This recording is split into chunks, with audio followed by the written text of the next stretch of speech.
God, please help me. 1. You shall have no other gods before me. Do we still need this commandment today? Absolutely. Whatever holds the highest place in a person's life becomes their God.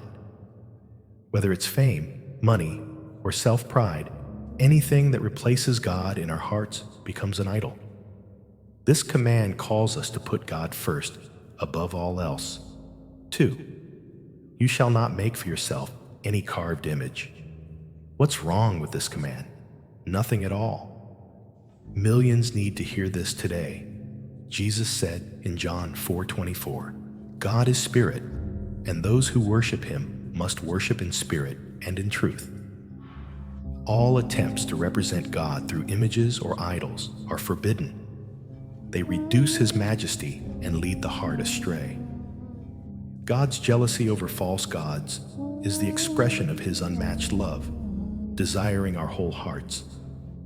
3.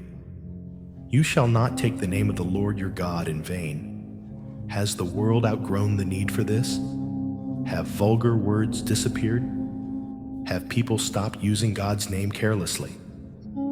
Sadly, no. Every day, millions dishonor God's holy name, some through swearing, others through thoughtless slang. Jesus said in Matthew 12:36-37, But I tell you that everyone will have to give account on the day of judgment for every empty word they have spoken. For by your words you will be acquitted, and by your words you will be condemned.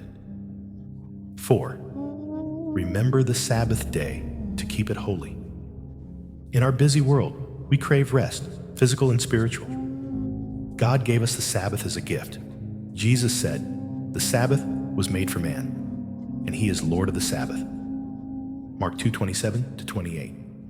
This day is a reminder of God's creation and a test of our willingness to honor him. Whether we recognize it or not, this command remains. Do you keep the Sabbath holy in your home? 5.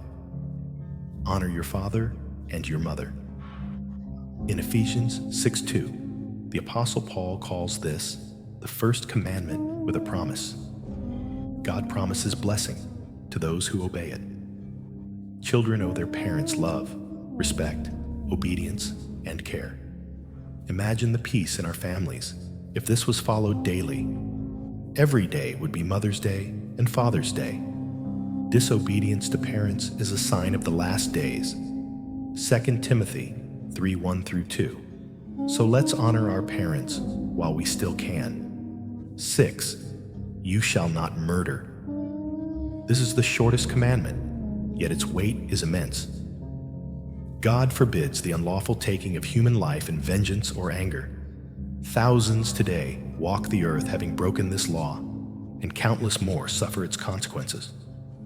From Abel's cry to the final plea on death row, this command echoes across time. You shall not murder.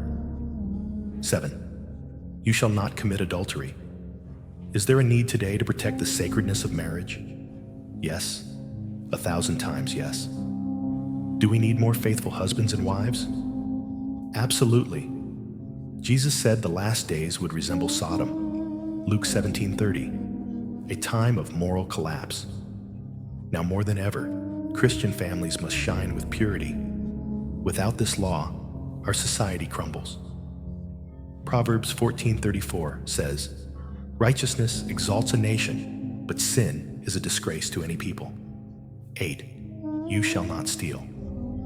This is a call for honesty in business, in relationships, in everyday life.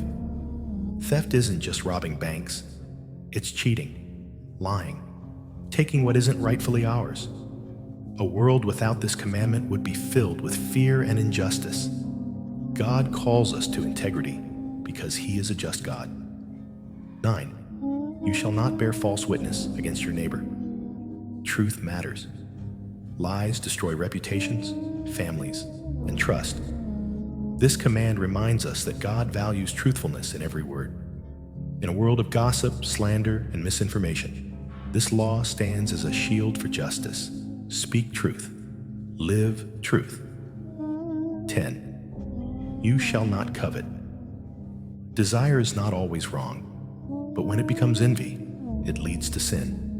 Wanting what others have, whether it's their possessions, spouse, or success, poisons the heart. This final commandment speaks directly to our inner thoughts. God not only sees our actions, but also our motives. Contentment is godliness. Let us guard our hearts from greed and be thankful for what we have.